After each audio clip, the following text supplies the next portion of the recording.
Man.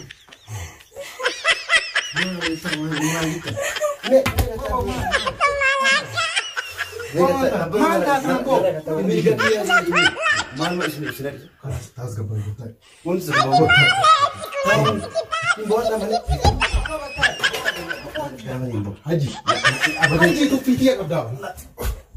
Haji sih bah. Ini kata ni. Apa ni? Baik, gapai apa? Baik. Bas nak bas. Bas. Kau mungkin sih. Mana rakun kisah? Rakun kisah isile oma boleh sini. Perang kita.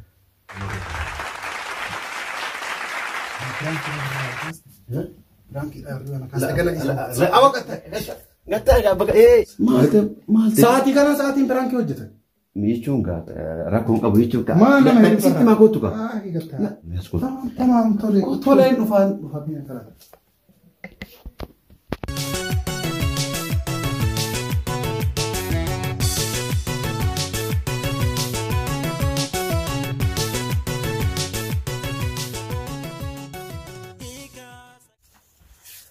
Assalamualaikum warahmatullahi wabarakatuh. Ashama harka fuuni kabajamtoota fi hordoftoota shaashiitu akkam nagaa keessanii fayyaa keessanii jirtu baga jiraattan.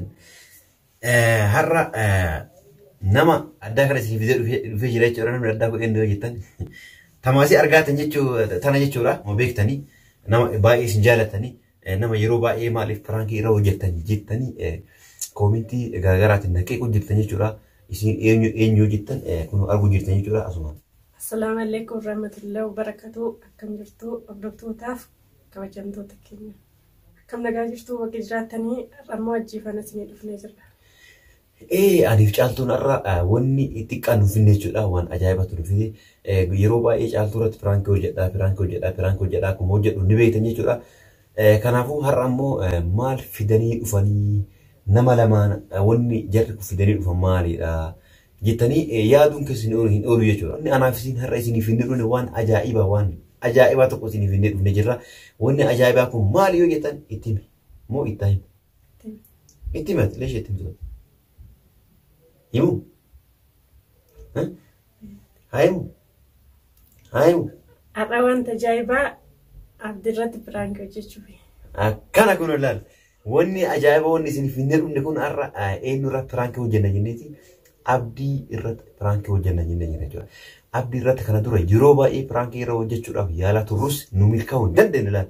Nu milkaa'uu hin dandeenye jechuudha. Piraankiin har'aa kun immoo akka milkaa'u abdii guddaa qaba. Akka inni milkaa jedhee yaada. Abdiin yeroo baay'ee piraankii yoo xiqqaate guyyaa 5-6 piraankii irratti hojjechuudhaaf yaalee ture garuu na milkoomne jechuudha.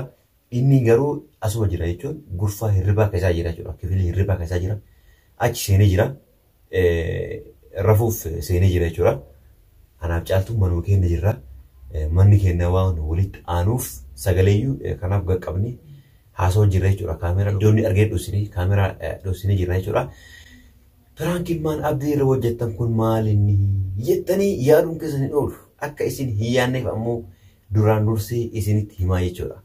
Abdii kana aarii baay'ee irraa qaba jechuudha. Aarii baay'ee asirraa qabatu kun maali yoo jettan si'a 6-7 kana dura piraankii irra hojjechuudhaaf yaalee naan milkaa'uu hin dandeenye jechuudha. Naan milkoomne. Har'a ammoo dura kophaa kee irra yaalee har'a ammoo caaltuu wajjin mee dhufnee irra yaala jennee wajjin mari'annee piraankii kana qopheessinee fi dhufnee jirra jechuudha. Piraankiin kun nama milkaa'aaf nama milkaa'uu hin beeknu.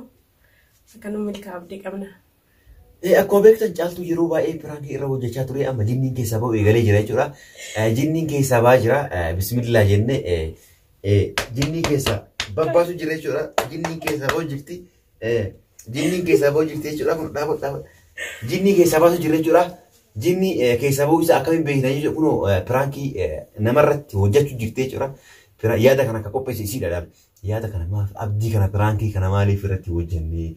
Abdiin kun yeroo baay'ee ati piraankii irra hojjedha jedhaa deemtaa garuu piraankii isarra hojjetu illee garree sirra beekata. Maaliif mee yaada kana irra yoo hojjenne jennee yaada kana natti himtee jirti.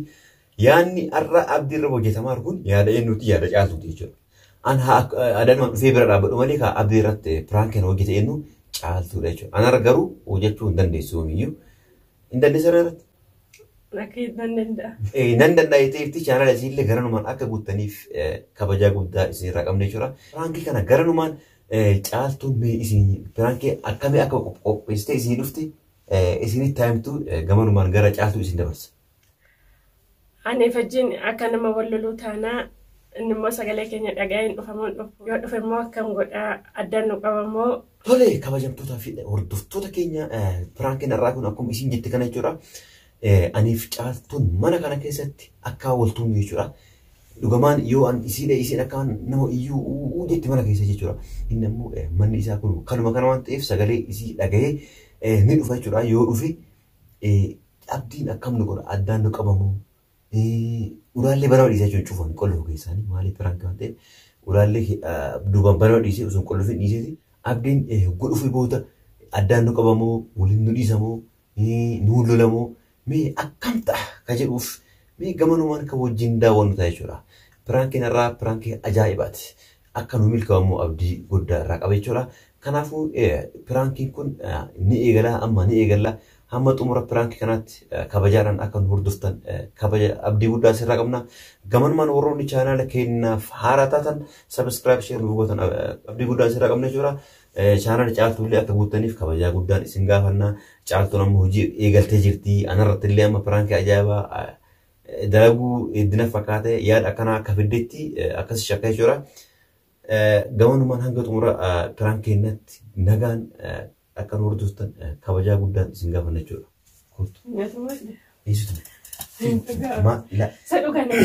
Rabbi dhugaman si dhugu. Maali si dhugu? Sokkeetti si dhugu harkaan si qabalu moo si dhiibu moo akkam si dhugu? Dhugaan sa hinga. Laa dhugu. Dhugaan sa hinga biraankiidha. Dhugaan sa tana miidhee. Filadhu qaban si dhugu shaffaadha si dhugu moo filadhu hojii ergatee hojiidha kala hojii. Laalin tumin sofa dhuma makadda dhuma waan argite fuudhiti dhuma takka waan rukutu mala. Laala ergasitu dhugamaan situ yaa dhufuun. Laa dhuga ati dhuga seeti haaloo na baa deemta. Laa dhuga laa wannaa fi gooti shaffaadha fi gooti keessa. Laa. Hordoftoota keenya ani piraankii dheenyaan inni immoo dhuga dhuma ta'ee dullaa fidachuu deeme sin argaa.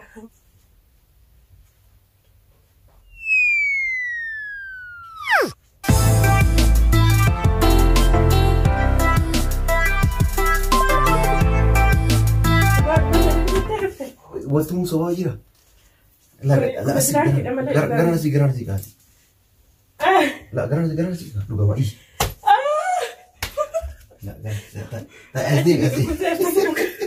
Dhaabaa dhuga asirratti akka yaadata.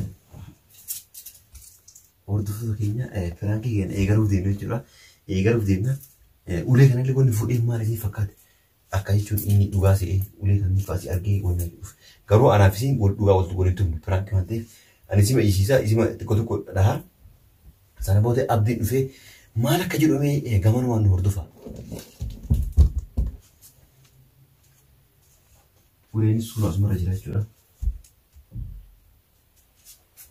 Nu hordofa eegaluu deemna qophii keenya jechuudha. Qophii keenya eegaluu deemna.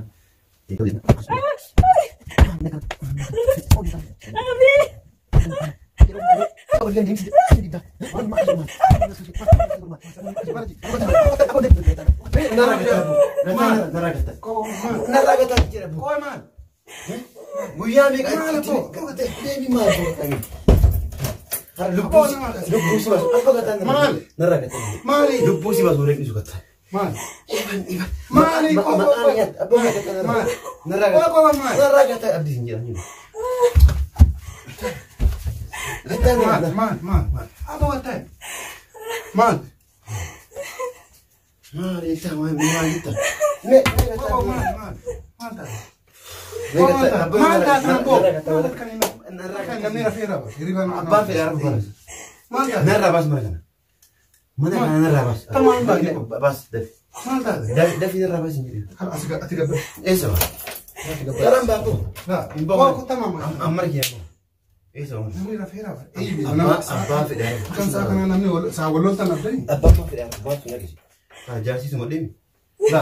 ta'ullee jaartii keetu wadhee maali? yoo tumattee oo jaartii tumattee halkan sa'a kana nama tumani jaartiin tumin namni siin hin jenne mirga kiyyaa dume maaluma isin agarsiisa? kanas taas gabban gottaa wanti isa gabbaa gottaa ta'e taa'u hin boodda malee abba gottaa abba jibartu namaa ta'e abba gottaa tuffii namaa ta'uma tuffii maal tuffii wallaa tuffii namaa beekaa abadan gatta la abadan hin boqo wanni fi eeggara malee hin boqo haji la abadan haji tuffii kiyya qabdaa haji siiba mee gatta qoy maal beekaa gabban jaamu beekaa baas na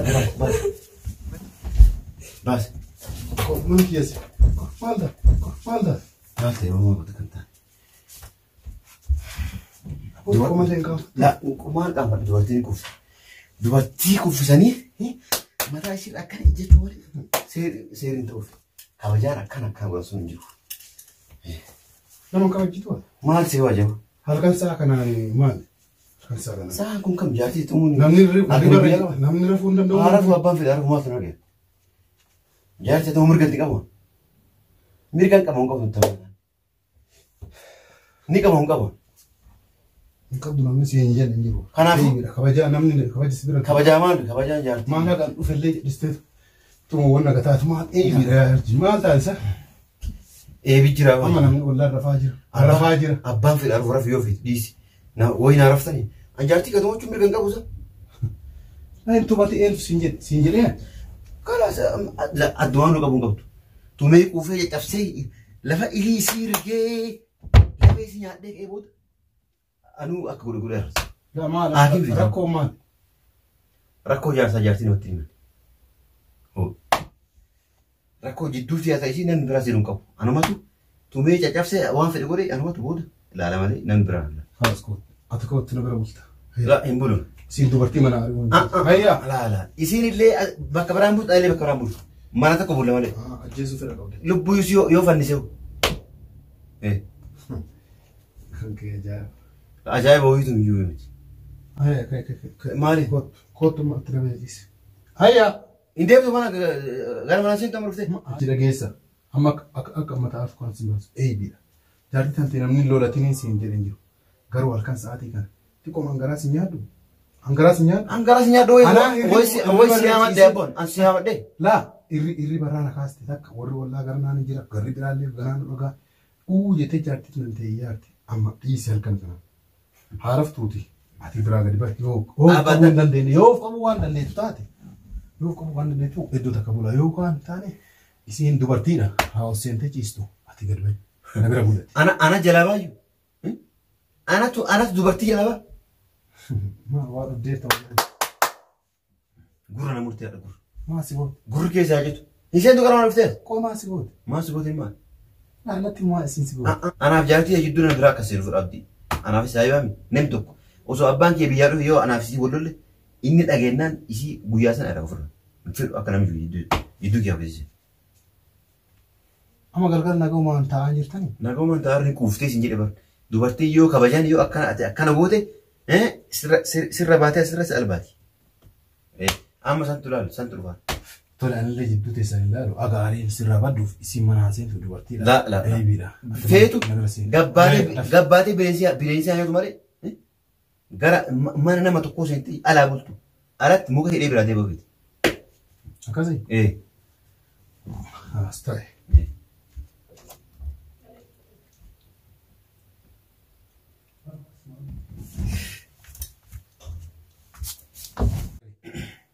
amma Atillee mataa na nyaatanii abdii nanaarsis anduraa ila mataan dhukkuba jaarii irraa kan ka'e. tole jidduu teessan seenuu fi mitajji isiin dubartiidha aniifatti mana kiyya bulla isiin asaa bultu Abadan. Aniif isiin arra bakka bullaan kalaas gaafsa irraa waraqaa si kennuudhaaf. yoo kan tumne asaa bultu yoo ka tumtu achi eebiidha namni illee itti kolfaa jira bee Yoo isiin afaa isii walii qabattee ciifte. Kilimaa takka hafuura takka baafannaa achumaan dhahee lafatti dabarsan. hin tumta ka amma rakkoo yoo isiin asii deebite Isiin asitti deebitee hafuura takka baafattee jennaan hin tumtaa miti. Lubbuu si keessaa lubbuu. achi dhageetta amma rabbumaa hedhiiti laftillee halkanii namni illee nama kolfaa sa'aatii kan qaanjina jaartii tantee illee bira raasaan bulchini nullee hin kaaffachiisiniiti Rabbu maati kan rabbi jedhee jiran bishaan illee ni dhaabata. Mee maal maa godhunaa jettee mi'atummaa akkam ta'e naan jettan. Waa irra wallolta na himaati isin araarsa. Waan biraa takka. Jaatiin yoo na raanu jette isin raasaa mana kiyyaa bultu ani fatas bulla. Yookaan ammoo isin dubartiidha raasaa mana namaallee buluun qaanyedha. Isin asaa bultuuti ani fati mana kiyya bulla. Yookaan ammoo rakkinni keessa maalidha? Namni illee akkasitti kolfin takku walloltanii beektanii ajji maal taatansa? Mee anuma walumaa galatti haa ati ilma dhiiraati harka hirribaa si kaasi kana durallee waa qarattee narra dhabdeen beektu. Kanaafuu simaafuu jecha mee haga amma daftara kan haga boru waan akka isii godhuuf fidii gottu. Fidii maali mallaa yoo karaaramtanii fida yoo karaaramni deetee tumtuuf sidamu. Yoo arama isii hojii dubbachuu dhafamu. Akkasitti namatti dhaadataa waan jechuun hin ta'u jedhu. Ate amma kabajama kiyya rabbi jedhaati araarama. Isinii guyyaa takka illee walloltan dhageenii anillee dhageen beeku warri ollaallee dhageen beeku amma namni isii kolfa halkan sa'a kanaan namni waliin lolu eebiidha. Amma numaaf jedhiiti rabbi jedhoo jedhan bishaan illee dhaabata. Kilmaa takkan dubbatanii afuunaa hin laayidhiiti jaadhoo waan naka hojjetu taate ol waamee isinlee rakkinna isii gaafata. Atillee rakkinna na himtee wali isin araarsa yoo danda'e yoo dadhabe ammoo walumaan furmaatti boona akka waan jiru. Deemee akka goote godhe waan hundaa.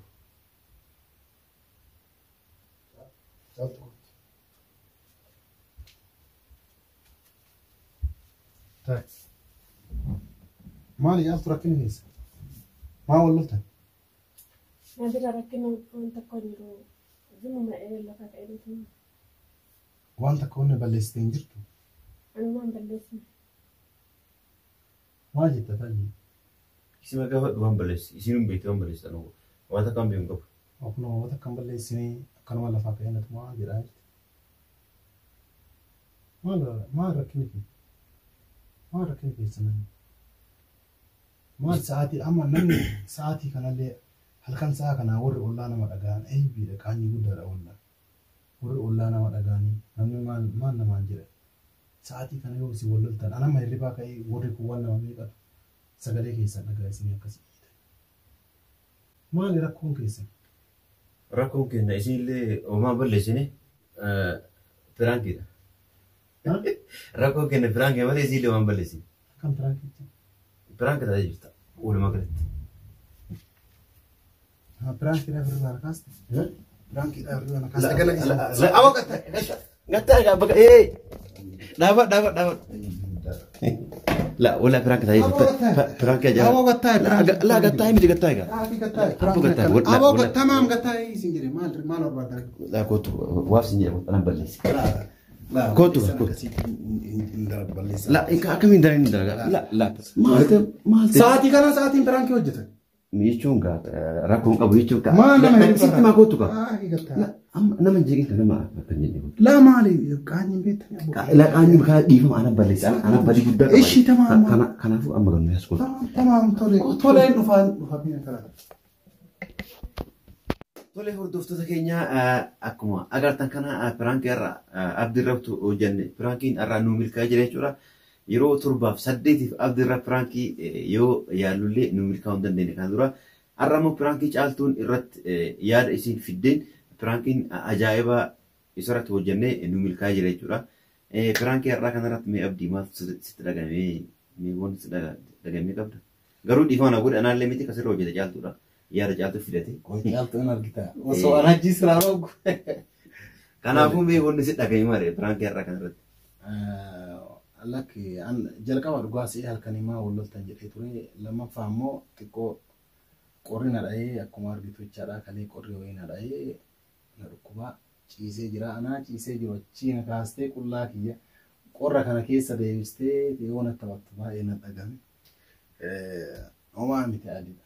Kaballeessa qabu anaa miti caaltuudha caaltuu gaafa dhuusin jechuu barbaadeeti awwan nagaa hin jiru yaada kana fikira kana kafite caaltuudha malee anaa miti. Caaltuu maan irra dalatte? Tole. Akkas taanaan aariin narraa baddee jirti yoo narraa kafalachuudhaaf taate bareedaa homaa miti. Piraankiidha. Ani maali sa'aatii akkanaa maaliif sa'aatii kana filatta? Kan filatallee isa yaadallee fide isiidha. Sa'aatii kana filatallee isiidha. An keessa jiru an inumaa yaadumaan qabu isitu maaf abdii dheengadda piraankii akkasii narra hojjete anillee irra maaliif irraan kafalanna jetteeti yaada kanatti himte tole jedhee anillee itti seenee akkasitti sirra hojjannee jechuudha. Tole isinitti haa tole uumaa miti na argattanii jirtanii an ammoo dhugasee amma yeroo biraallee yoo isin dhugaanillee wal loltan maal jedhee akka isin araarsu rabbi haa beeku firaan kiba jedheetu waa ciisu jechaadha. Isin ofii dalagate waan ta'eef yoo dhugaanillee tume isimatu waan akkana fide waan ta'eef rakkoo hin qabu. Guyyaa itti taare isattu saawwadheetuma kanaatu waan rakkoo hin qabu. Kalaas adiidha. An aariin irraa baddee jirti. Tole hordoftoota shaashiitu har'a pirankii abdiirra hojjenne baay'ee nu milkaa'ee jira waan nu hordoftaniif baay'ee galatooma kabajamaa ulfaadhaa siin jenna warroonni gamanuma warroonni chaanala kennaaf haaraa taatan subscribe share like akka nuuf gootan kabajaa guddaan isin gaafannaa kabajamaa ulfaadhaa horaa bulaa hanga qophii biraa qopheeffannee walitti deebinuuf nagaan nu jiraadha.